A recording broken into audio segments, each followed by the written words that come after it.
Serveis Ferroviaris de Mallorca tancarà el metro de Palma tots els diumenges i els festius a partir del proper dilluns i fins al 3 de setembre. Aquests dies, les màquines serviran per a que uns altres treballadors dels serveis ferroviaris puguin aprendre a conduir els trens elèctrics.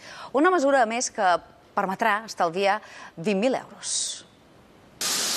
Serà a partir del 16 de juliol quan el metro de Palma deixi de funcionar tots els diumenges i festius fins al mes de setembre. A més, les freqüències passen dels 15 als 30 minuts. Cada hora en punt sortirà un tren de Plaça Espanya i cada mitja sortirà un altre de la universitat. Es tracta d'una mesura d'estalvi, ja que es calcula que durant l'estiu el número de passatgers es redueix en un 40%. En concret, Serveis Ferroviaris de Mallorca xifra en 20.000 euros l'estalvi econòmic que es produirà a conseqüència de l'aturada de mes i mig. Una aturada que també servirà per a que un total de 12 treballadors d'SFM aprenguin a conduir aquestes màquines elèctriques. Hem de estar els diumenges i festius per fer pràctiques amb un grup de nous maquinistes.